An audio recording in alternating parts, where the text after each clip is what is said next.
It's time for this week's episode of Brandon Sports Talk, featuring in-depth interviews from those who are trending in the world of athletics. And now, here's the host of Brandon Sports Talk, Brandon Pate.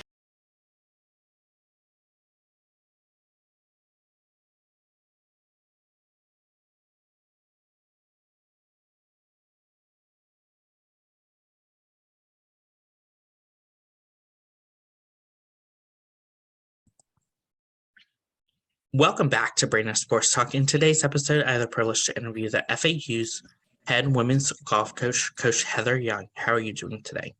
I'm great. Thanks for having me, Brandon. Can you talk about how you knew that you wanted to get started in coaching in college golf? Well, coaching certainly found me. I never thought I wanted to be a coach. The way I ended up here was kind of on accident. So I believe it was in 2015. My neighbor was the director of development for the first tee of Fort Worth, and he had formerly been an assistant pro at Colonial Country Club in Fort Worth. And he asked me if I would teach a class of girls. It was 8 weeks, and there was about 11 girls in it because they were starting a new initiative where they needed it was an all-female thing. Like they had to have female coaches for female students. And so I agreed to do it because it was in January and February, and there were not any LPGA tournaments at that time. The schedule had taken a little bit of a hit. So I did it. And throughout that year, when I was out playing on the LPGA, I kept thinking back to those kids at the first tee. And so something just got stirred up in me, and it was totally by accident, and I'm glad it did. Of course, what was that like attending the Texas Longhorns and playing collegiate golf there? Well, playing at Texas was, I played there at the end of my career, and it really was like being a part. I still believe that it's probably the best women's athletic department in the country. And so to be a part of that, like there is so much pride in the whole school. And I mean, as everybody sees it, there is a lot of pride at the University of Texas for their academics and their athletics. And so it was fun to be a part of that. It was very energizing. How was it like going to Arizona State and then transferring to Texas Longhorns? Well, they're very different. I mean, I do feel like I had the privilege of being a part of two really outstanding programs. When I look back at it, I think that Arizona State is the best women's golf program that's ever been. And until Duke wins two more titles, ASU can always say that. So they have the most team titles. And then, so going from the best women's golf program to what I really believe is the best women's athletic department was truly amazing. I mean, I got to experience the two premier institutions, and I'm really grateful that I did. How is that like getting to put on two different golf uniforms and get to represent two different universities? I mean, it's unusual. I mean, a lot of people don't do that, and I still have great feelings for both schools. So when I went to Arizona State, they had just won the national championship. I was a freshman, and they had won the national championship. It was their first of 3 in a row. And so when I first went there, I was just grateful to be on the team. I wasn't even sure if I would get in the lineup every week because they were so good. So there's a little bit of pressure, I guess, in carrying on, but it's good pressure in carrying on that tradition of winning. And then there was a different kind of pressure when I went to Texas. I had played well, so I had established myself as a player, but still to this day, Texas has not won a team championship in women's golf. And I believe it is the only women's team that hasn't. So I tried really hard to get that done. My junior year, we were close, but we did not. And then my senior year, I won individually, but the team didn't win. So I still wish I had been a part of that, because whoever is a part of that, it will happen. We'll really have something to remember to be the first team championship in women's golf there. Of course, during your collegiate time, what was that like going to the NCAA tournament and being a national champion? Well, I mean, it's what you dream of. You just kind of, it's always there. I didn't really think about winning an individual championship until I got there. I mean, until you get to that tournament. Like throughout the year, I'm a pretty team-oriented person. I played soccer, I played basketball, and so I didn't really think much about individual wins until you'd get to the event. And then, of course, you think about it because it's a component. But the team wins were were, I mean, I don't want to say they were more special, but they probably were. I mean, it's, and especially now as a coach, it is really hard to win a national championship as a team. So many things have to go right. And you just kind of, I mean, there's so many disasters you have to avoid. And when you're an individual, you're in control of everything. Like you're in control of where you eat and what time you eat and who you eat with. And so you're able to control your environment a little better. So I do think it's a little easier to win an individual title than a team title. Of course, after your collegiate time, what was it like getting to play for the LPGA? Well, I had always wanted to be a professional athlete. So when I was a child, my grandfather played in the NFL for 12 years. He played for the Baltimore Colts and the Pittsburgh Steelers. And I always wanted to be a professional athlete since I can remember. And golf kind of came later. Like I didn't pick up golf till I was 12. I played a lot of other sports. And I just kind of took things as they came. Like I wanted to be the best player in my state. And then I wanted to be the best player in my class. And then I wanted to, play in college. And I'm a very taking steps person. Like I'm not a big picture person. I don't get to the end and then work backwards. So once I had a successful college career, I decided to try it. And I had a lot of teammates that made it. So that gave me the self-belief that, if they could do it, I could do it. So it wasn't easy getting on tour. I went to Q school 3 times, and that really makes you examine yourself. Like, is this what I really want to do? And so like I said, I always wanted to be a professional athlete, and I loved every minute of it. I would still do it if I was good enough. So I loved it. I had no regrets. There was nothing I did not like about it. How was that like getting to compete in the 2019 U.S. Women's Open? Well, it was fun. It was probably I don't want to say it was the most fun I had at a U.S. Open because I was coaching, so my game was definitely not the best it had ever been. But my head coach at Clemson got to caddy for me, Kelly Hester, and that was fun to have your friend walk down the fairways with you. We've known each other since we were teenagers, since we played junior golf against each other. And I took a recruiting trip to Georgia, and she hosted me, so we've known each other a long time. It was great that it was in South Carolina. It is much easier to qualify for a U.S. Open when you have another job. So I played in 10 other U.S. Opens. But that one, I really, when you're 44, you know it's probably your last one. I mean, it's almost definitely my last one. I haven't even played another qualifier since. So I definitely savored the moment. And it was really neat to be in South Carolina. There were a ton of Clemson fans in Charleston, South Carolina. I had more people following me there, and that was definitely my weakest game of the 11 Opens I played in, but I had more fans there, and it was a lot of fun, and I definitely cherished the moment. How was that transition like from going from a professional athlete to getting into college coaching?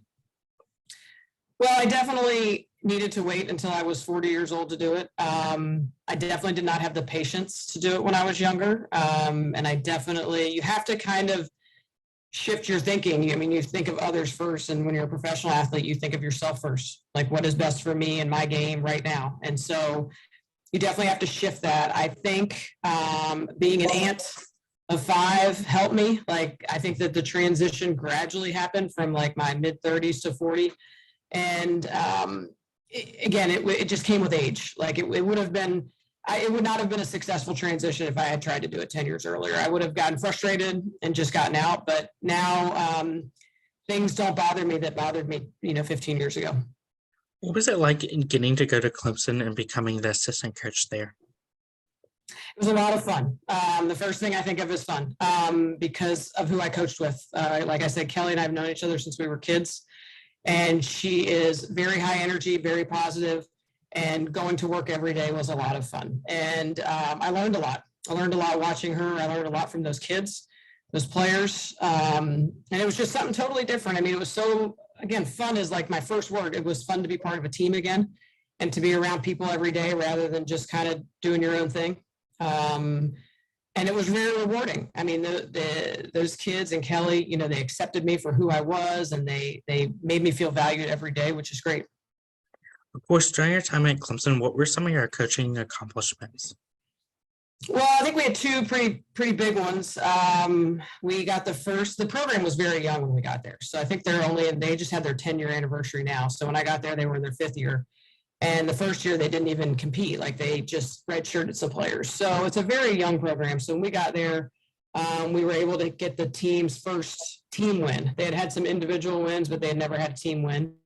So we had 2 wins, and then we qualified for the national finals. And so to do that, we ended up playing in Chicago, where Monica Vaughn won at Rich Harvest Farms. That was the first and only time that the Clemson women's golf team has made it to the finals. So those would probably be the 2 biggest things there. Of course, after Clemson, what was it like getting your start as a head coach and coming to FAU? Well, it's different. I love it though. I love it. I love to, you make a decision and it's all yours. So it's either it works out great or you're the one that is held accountable for it. So it's a little bit of pressure, but it's good pressure. Just like when I went to Arizona State, when I went to Texas, it is pressure, but it is good pressure. So I'm really excited with what we have down here. I mean, I wanted to come to Florida. I wanted to come where there was good weather. I felt like that helped my ability to recruit. So, and we're still, I mean, we've been around for a while, but our team is transitioning. We're going to a bigger conference. And so that's helped with recruiting. And I do think that some great things are in store for us in the next few years. What was that feeling like when you became a head coach for the first time? Well, I mean, it's sort of like going from being the fun aunt to the mom. You definitely, I'm a little more serious than I was. I definitely think before I don't just say everything that comes to mind. I have to be more calculated, and I do have to kind of stretch myself a little bit for the big picture, and that's hard for me. I am, like I said, very like stay on task, like what's right in front of me right now, and as a head coach, you can't really do that. So the chair is nice to sit in, but at times it's not quite as comfortable as the assistant coach chair. Of course, coming from Clemson, what are some of the things that you took from Clemson to help you as a head coach at FAU? I took a lot. I mean, I do a lot of the same scheduling that Kelly did. I do some team practices. I do a lot of qualifying. There are some coaches that don't believe in qualifying. Kelly does. I do. I do some individual practices just like she did. Do kind of a similar number of workouts per week. They're slightly different, but a lot of the scheduling is the same. I mean, it's just if it works so well. I mean, there was no reason for me to completely change what we were doing. So a lot of the scheduling is the same in terms of the weekly schedule, and I'm trying to get our tournament schedule similar to theirs too. What are some of the things that you've accomplished so far while being there? Well, we had our first ever conference champion last year. Letty Bagnoli won the Conference USA Championship. She was the second player to qualify for the regionals, the NCAA regionals, and she was the first player to make it to the NCAA finals. So she made it to Greyhawk last year, played well, had a great year. She had 4 wins. I think that is, I don't know if that's the most wins in a year by an FAU Owl, but, and she was the first All-American. She was a Golf Week honorable mention All-American. So that was year 1. And so we'll see what year 2 has in store. What has it been like, obviously, building your legacy as a FAU head women's golf coach so far? Well, legacy is a big word. I don't know. I hope to one day be remembered fondly here. So I am really happy that they chose me to be their next head coach. And I really look forward to building something special here. And so we'll have to see if legacy turns out. But I plan to coach about another 10 years, and I want all 10 of those years to be here, and I want to do something great. Can you talk about, of course, the culture that you started to build for FAU? Well, I think we do what we know. I took a little bit from my ASU coach. Linda Volstead is very into controlling your environment. So I try to get my kids to just be aware of, the type of people you're hanging out with and like what kind of their moods, are you hanging around positive people or negative people or goal-driven people or judgmental people, and just try to really control who you spend a lot of time with.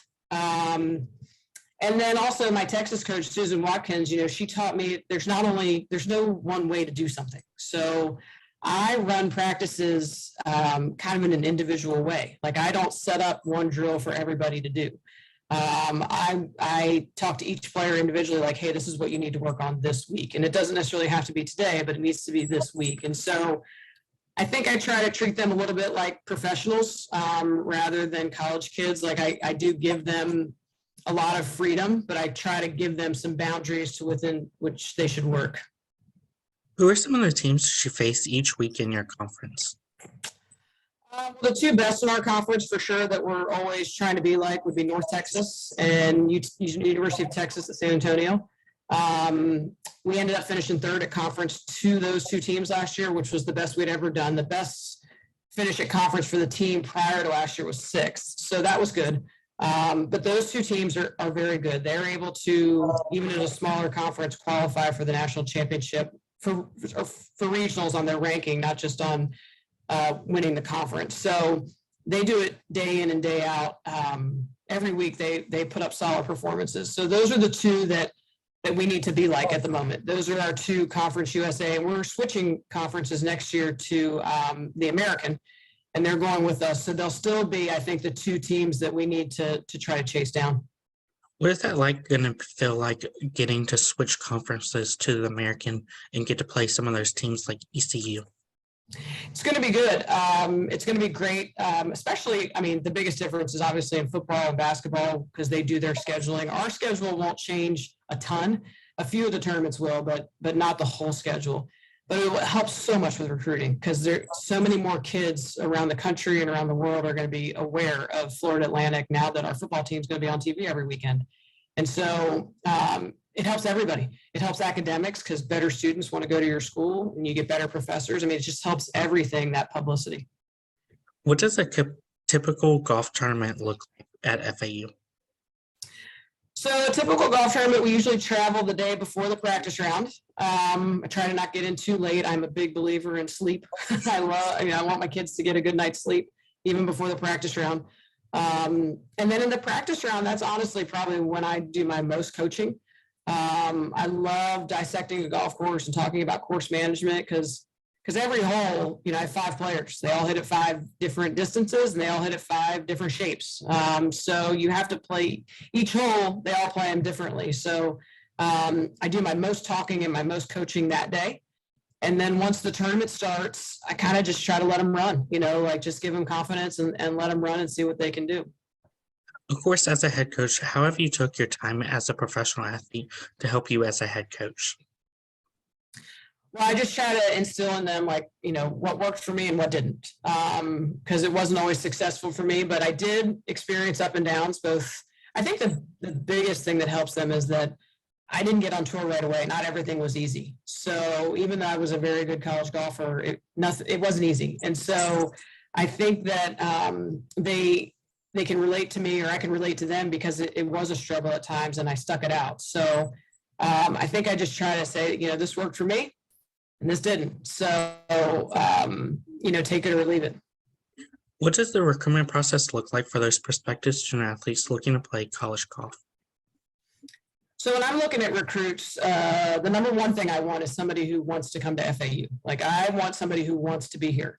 And so I really take keen interest in those kids that write me. I like kids that write me themselves rather than having a recruiting service reach out to me, because then I know that they're genuinely interested in my program. Like if it's a recruiting service, I know they're sending the same letter to 200 schools. So I want kids first and foremost that are really interested in FAU and want to come here. And then secondly, I want good grades because if you can't get good grades in high school, you're not gonna be able to get good grades in college. And if you don't get good grades, you can't play. So the second thing I look at is grades, and then I look at golf. We look at scores online, and once they start hitting certain scores, I then go out and watch them. And I don't just watch for how they play. I watch for how they carry themselves, and how they handle adversity, and how they treat their playing partners, how they treat their parents. Because almost all of them, their parents are out watching them. So how are they going to treat their parents? Because that's probably how they're going to treat me. So it's as much of watching how they carry themselves as to what they shoot. What does the official visit look like on the women's golf side? Well, We put them, they'll come in for 2 days usually. They stay at a hotel by the beach because we're only 1.8 miles from the beach. So we definitely do that. But we show them, we have 4 golf courses that we play. So we like to show them our 4 golf courses that we play. I believe in playing a variety of places because in golf, it's not like basketball. Every course is different. So you have to be able to cross train. Your game has to be able to travel. So rather than just doing that when we compete, we do that at home. So we go to 4 golf courses, always meet with the academic advisor. I want my kids, my first 2 semesters here, my team had the highest GPA, and I want to have the highest GPA every semester. So we meet with the academic advisor and go over the academics. Then we do a campus tour. And if there's time, if it happens to be a football weekend or a basketball weekend, we catch a game. As a head coach, what is it like getting to see those prospective student athletes fall in love with the campus and commit? Well, it's great. It's recruiting is tough. Because you put so much effort into a lot of people, and you only get that positive feedback from, I don't know, maybe 10 or 20%. You show your school to a lot of people, and a lot of them tell you no, but when you get one that tells you yes, it's exciting. I got a yes and a no last week, actually. And the no, I just move on from. I don't want somebody that doesn't want to be here. And the yes, it feels good every day. As a head coach, what is it like getting to see those players put on that polo jersey and represent FAU for the first time versus the last time? So I've only seen it twice, and it was at Clemson both times. So it's really exciting in the beginning because you're full of all this just excitement, like of what they've worked so hard in junior golf to get to that point, like to have that golf bag or wear that polo or put on that hat. And then when they leave, it's so mixed for me because I'm sad that they're leaving because I've enjoyed the last 4 years with them, but I'm really happy that they have grown up because they come into school as kids and they leave as adults. And so it's fun to watch that transition. And deep down, your biggest thing is that you're happy for them when they leave, but you're also a little bit sad that they're on their way. As a coach, what is it like getting to see those players go on and play at the professional, whether it's the LPGA? It's fun. We have a player, so at Clemson, we have 3 that are 2 on the LET, the European Tour, and 1 on the Symetra Tour in the U.S. And it's fun to watch them chase their dream. I'm glad they're doing it. And it kind of takes me back to, I can remember what it felt like in those early days. Those early days, it's very exciting. And it's a lot of up and down because you're still trying to find your way. And a lot of times you'll have a great week and then you'll miss a cut. And so just watching them navigate through all that reminds me of what it felt like, which in the end was all good and fun. But at times it can be tumultuous. What advice would you give those future college athletes that are looking to play college golf? I would say focus on your grades and your school and your skill because they both really do matter. And that's the biggest thing is because not only is the actual grade you get, but when a kid has good grades, it shows me that they're self-motivated, they're good at time management, and you need those things when you're a golfer because you're gonna need to practice a lot more than I practice you. Like I only get 20 hours a week with you, but to be good at golf, 20 hours is probably not even going to keep you where you are. So if you want to be really elite, you're going to need to be self-motivated. And honestly, I see that in school grades. So they're really important to me, but I would tell kids to focus on their grades and their golf. What advice would you give those college golfers that are looking to play for the LPGA? So I think college is a great time to learn your system. And then once you actually turn pro, you need to trust your system. So whatever that is, whether it's your swing coach, there's always a time for a change. But I do think that some kids are really successful in college and then they get on tour and they think they got to do something different. Like they'll look at what somebody else down the range is doing that's playing better than them. And I think you have to really trust your system. You got to trust yourself. You got to believe in yourself.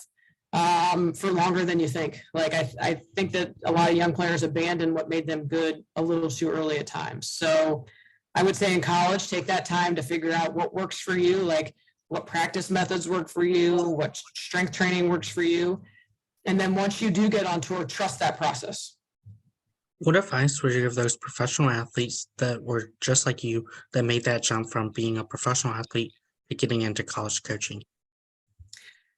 I would say if you really want to get into coaching, you need to take whatever job you can get because it is hard to get in. So I knew in 2016 that I wanted to get into coaching. So I literally, and I knew I was going to be traveling most of the summer, I sold my house in Texas in April because I knew that TCU wasn't going to be able to hire me. They weren't going to be hiring a head coach or an assistant coach.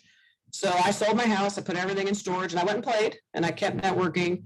But what that did for me was it made, when August came around, I got offered a job, I was able to go. Like, don't wait for the perfect job because the timing of it is probably not going to work out that first time. You just need to take, if you truly want to coach, you need to take a job and use it to build your skill set and then also meet people so that you can get maybe that next job. What advice would you give those future head coaches that are looking to get started in running a golf program?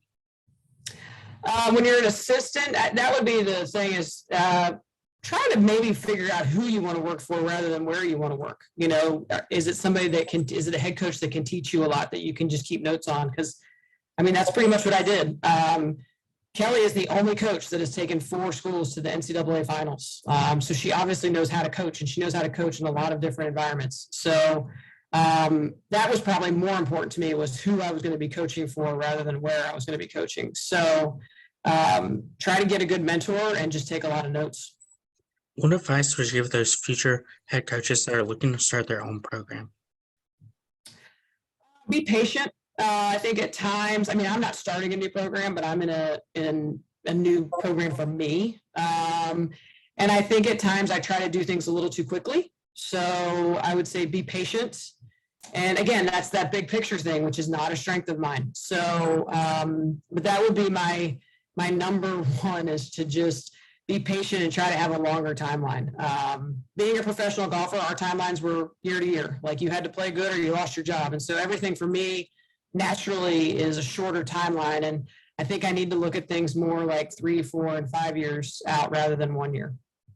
That's great advice. Where can my listeners find you at on social media along with the FAU Women's Golf Program at? FAU Women's Golf is at FAUW Golf on both Instagram and Twitter and Facebook. And Facebook, you just type in FAU Women's Golf. And then me personally, I am on Instagram and Twitter at hbowie_young.